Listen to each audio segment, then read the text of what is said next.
Hello दोस्तों, मैं हूं आपकी दोस्त सोनाक्षी। आज मैं जो सच्ची घटना आपके लिए लेकर आई हूं वो है राजस्थान की। एक लड़के को उसके पेरेंट्स उसकी पसंद का मोबाइल फ़ोन दिलवा देते हैं। फ़ोन की उसे ऐसी हैबिट हो जाती है कि उसका अब पढ़ाई में भी मन नहीं लगता और इसलिए उस लड़के ने कुछ टाइम के बाद 9th क्लास के बीच में ही अपनी पढ़ाई छोड़ दी और माँ बाप के साथ खेतों पर काम करना शुरू कर दिया। हालांकि काम में वो बहुत मेहनती होता है, अपने माता पिता की हर वक्त मदद किया करता था, लेकिन काम के अलावा जब उसके पास फ्री टाइम होता तब वो अपने मोबाइल फोन पर गेम खेलना शुरू कर दिया करता था। दिन हो या रात हो, खेतों में काम के अलावा बस वो अपने फोन में ही लगा रहता था। कब मोबाइल में गेम खेलते खेलते उसने उस पर ब्लू फिल्म्स देखना शुरू कर दिया, किसी को पता ही नहीं चला। माँ बाप को लगता था कि गेम खेल रहा है, लेकिन वो ब्लू फिल्म्स देखा करता था। एक दिन उसने एक ऐसे अपराध को जन्म दिया जिस अपराध की गूंज पूरे राजस्थान में फैल जाती है। न केवल वो लड़का जेल जाता है बल्कि उसके माता पिता दोनों जेल जाते हैं। अलग अलग जिलों के हजारों नहीं लाखों लोग सड़कों पर उतरते हैं, उस लड़के के लिए फांसी की सजा की मांग करते हैं। दोस्तों, आज की इस कहानी के माध्यम से न केवल बहुत सारे माँ बाप को यह संदेश मिलेगा कि बच्चों की जिद के आगे जल्दी से टूटना नहीं चाहिए, बल्कि उन्हें देखना भी चाहिए कि आखिरकार उनके बच्चे मोबाइल फोन पर क्या देख रहे हैं। कहीं ऐसा तो नहीं है वह किसी अपराध को जन्म देने वाले हों। दोस्तों, आप हमारे चैनल पर नए हैं तो कृपया चैनल को सब्सक्राइब कर दें और वीडियो को लाइक कर दें। दोस्तों, आज की जो सत्य घटना मैं आप लोगों को सुनाने जा रही हूँ, ये सच्ची घटना है राजस्थान प्रदेश के एक जिले उदयपुर की, जिसको झीलों का शहर भी कहा जाता है। यहाँ से लगभग 40 किलोमीटर दूर एक गांव है। उस गांव के गवर्नमेंट स्कूल में पढ़ने वाली 4th क्लास की एक छात्रा स्कूल से घर आती है। घर आने के बाद कपड़े चेंज करके शाम के लगभग 4 बजे के आसपास अपनी माँ से कहती है कि मैं ताऊ जी के पास जा रही हूँ खेत में, और अपने घर से बाहर निकल जाती है। थोड़ी देर बाद उस बच्ची के ताऊ घर वापस आ जाते हैं। तब उस बच्ची की माँ उनसे पूछते हैं कि गुड़िया आपके पास खेत में आई थी, तो उसके ताऊ मना कर देते हैं। फिर गुड़िया के पेरेंट्स घर से निकलते हैं और खेत की तरफ निकलते हुए रास्ते में सबसे पूछते हुए जाते हैं, लेकिन उनकी बेटी को वहाँ किसी ने भी नहीं देखा होता। 8 साल की गुड़िया अचानक से 28 मार्च 2023 को लापता हो जाती है। इस बात को लेकर घर वाले बड़े परेशान हो जाते हैं। वो पूरी रात उस बच्ची को ढूंढते हैं, लेकिन बच्ची नहीं मिलती। पूरे गांव के लोग उस बच्ची को ढूंढने में मदद कर रहे थे, लेकिन तब भी बच्ची नहीं मिल पाती। इसलिए गुड़िया के माता पिता 29 मार्च 2023 को पास के पुलिस स्टेशन मावली जाकर एक FIR दर्ज कराते हैं कि 28 मार्च से हमारी बेटी मिसिंग है। उसको हमने हर जगह ढूंढा लेकिन वो नहीं मिली। पुलिस ने जल्दी से FIR लिखी और गुड़िया को ढूंढने में लग जाती है। अब सब गांव वाले और पुलिस वाले मिलकर गुड़िया को तलाश कर रहे थे। गुड़िया का कहीं पता नहीं चलता और उसे ढूंढते ढूंढते 3 दिन बीत जाते हैं। अब 1 अप्रैल 2023 आ जाता है। दोपहर के लगभग 12 बजे के आसपास का टाइम था। गांव में एक खंडर हालत में बिल्कुल कच्चा मकान था। वहां से कुछ दुर्गंध आ रही थी। तभी 3-4 गाँव के लोग उस मकान के अंदर जाकर देखते हैं। वहाँ एक बोरी रखी हुई थी और उसमें से खून निकल रहा था। गाँव वाले जल्दी से पुलिस को कॉल कर देते हैं। पुलिस भी मौके पर पहुंच जाती है। बोरी को जैसे ही ओपन किया जाता है, वहां पर जितने भी लोग होते हैं सब शॉक हो जाते हैं, क्योंकि उसमें एक लाश थी जिसके लगभग 10 टुकड़े थे और बोरी के पास ही कुछ कपड़े भी पड़े हुए थे। कपड़ों और लाश को देखकर अंदाजा लगाया जा सकता था कि जिस लड़की को गांव वाले पिछले 4-5 दिन से तलाश कर रहे हैं, वो गुड़िया ही इस बोरी में बंद थी। उसके बाद अब वहां पर फोरेंसिक की एक टीम भी आ जाती है, साथ ही डॉग स्क्वाड को भी बुलाया जाता है। खंडर मकान से सीधा दौड़ता हुआ डॉग गुड़िया के घर पहुंच जाता है और कभी गुड़िया के घर की तरफ को देखकर भौंकता है, तो कभी गुड़िया के घर के ठीक सामने एक घर होता है, उस घर की तरफ देखकर भौंकना शुरू कर देता है। दरअसल उस बच्ची के घर के सामने राम सिंह राजपूत और उसकी वाइफ किशन कुंवर का घर था, और जब लगातार डॉग उस घर की तरफ देख के भौंक रहा था तो पुलिस वालों को थोड़ा शक होता है। फिर पुलिस ने राम सिंह राजपूत और उसकी वाइफ किशन कुंवर को अरेस्ट कर लिया। उनसे पूछताछ होती है, लेकिन वह कुछ नहीं बोलते। उनका एक बेटा होता है कमलेश राजपूत। पुलिस कमलेश को भी अरेस्ट कर लेती है। उनकी बातों से पुलिस को लग रहा था कि ये तीनों तीनों उनसे कुछ छुपा रहे हैं,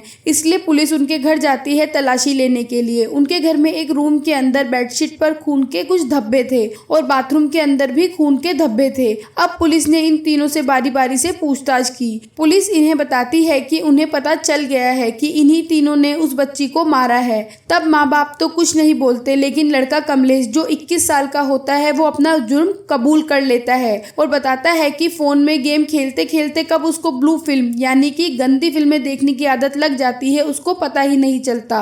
वो आगे बताता है कि 28 मार्च 2024 को शाम 4 बजे से पहले वो 29-30 ब्लू फिल्म्स देख चुका था और वो सब देखने के बाद वो थोड़ा बहक जाता है और तब वह देखता है कि घर के सामने से 8 साल की बच्ची जिसका नाम गुड़िया है वो कमलेश के पड़ोस में ही रहती है। वो उसके घर के सामने से जा रही थी। उसने उस बच्ची को आवाज लगाई और रुकने को कहा। आवाज लगाने के बाद उसने गली में देखा तो चारों तरफ कोई व्यक्ति नहीं था। तभी वो गुड़िया को चॉकलेट का लालच देकर अपने घर पर बुलाता है। उस वक्त कमलेश के माता पिता दोनों ही नहीं थे। गुड़िया उसे जानती थी, भैया बोलती थी, इसलिए वो कमलेश के साथ उसके घर में चली जाती है। घर पर लाने के बाद कमलेश उसे चॉकलेट देता है, फिर उसे बोलता है कि वो उसके साथ एक गेम खेलेगा और ऐसा कहकर वो उसके हाथ पैर बांध देता है। फिर बोलता है कि जैसे मैं कहता हूँ तुम्हें वैसे ही करना होगा। गुड़िया को अब भी लग रहा था कि कमलेश भैया उसके साथ कोई गेम खेल रहे हैं। फिर कमलेश गुड़िया को बेड पर लिटा देता है और गुड़िया का उसने रेप करना शुरू कर दिया। गुड़िया को समझ नहीं आ रहा था। वो बार बार कमलेश को बोल रही थी कि आप क्या कर रहे हो भैया, मुझे छोड़ो, मुझे दर्द हो रहा है। लेकिन कमलेश तो हैवान बन चुका था। उसे गुड़िया का दर्द तकलीफ कुछ नहीं पता लग रहा था। गुड़िया चिल्लाने लगी तो कमलेश ने उसकी गर्दन को बहुत ताकत से पकड़ लिया ताकि वह चीख ना सके। इसके बाद वो उसके साथ रेप करता है। गुड़िया जैसे ही चीखने की कोशिश करती कमलेश उसकी गर्दन को और तेज से पकड़ लेता और पकड़ मजबूत होते होते कब गुड़िया का गला दब जाता है कमलेश को पता ही नहीं चलता और वह गुड़िया के साथ अपनी हवस मिटाता रहता है। वो बार बार गुड़िया का रेप करता है। उसे इतना भी होश नहीं रहता कि गुड़िया मर चुकी है। कमलेश 4 से 5 बार गुड़िया का रेप करता है। जब 2-3 घंटे बीत जाते हैं तो कमलेश को ध्यान आता है कि उसके मम्मी पापा आने वाले होंगे। जब वह गुड़िया को देखेंगे इस हाल में तो शायद वह पकड़ा जाएगा। तभी उसने पकड़ने के डर से गुड़िया के शरीर के लगभग 10 टुकड़े कर दिए और उसको एक बोरी में डालकर एक संदूक के पीछे छिपा दिया। कमलेश के माता पिता शाम को घर लेट आते हैं क्योंकि वो दोनों भी उस बच्ची के घर वालों के साथ उसको ढूंढ रहे थे। जब वह घर आते हैं तो कमलेश घर में डरा सहमा हुआ बैठा था और बस वह रोए जा रहा था। तब उसके माता पिता कमलेश से पूछते हैं कि आखिर क्या हुआ है, हमें बताओ। तब कमलेश उन्हें पूरी बात बताता है कि कैसे उसने उस बच्ची का रेप करके 10 टुकड़े कर दिए हैं। अब कमलेश के पेरेंट्स भी परेशान हो जाते हैं क्योंकि उन्हें पता था कि बाहर पूरा गांव उस बच्ची को ढूंढ रहा है जिसे कमलेश मार चुका है। अगर गांव वालों को पता चल गया कि कमलेश ने उस बच्ची का रेप करके मर्डर कर दिया है तो वो सब लोग कमलेश को मार डालेंगे। अपने बेटे को बचाने के लिए दोनों माँ बाप एक प्लान बनाते हैं और रात होने पर उस बोरी को उठाकर उस खंडर जैसे मकान में फेंक आते हैं और साथ में उस बच्ची के कपड़े भी फेंक देते हैं। उसके बाद घर में आकर पूरे घर को धो देते हैं। कमलेश के माता पिता ने अपने बेटे को बचाने के लिए एविडेंस डिस्ट्रॉय करने की कोशिश करी, इसलिए वो भी उतने ही दोषी हैं जितने कि कमलेश हैं। उन्होंने एक बार भी उस बेचारी गुड़िया के बारे में नहीं सोचा जिसकी कमलेश ने इतनी बुरी तरह हत्या कर दी थी। जैसे जैसे ये खबर फैलने लगती है न केवल मावली थाने में बल्कि पूरे उदयपुर में इस बात को लेकर हंगामा खड़ा हो जाता है।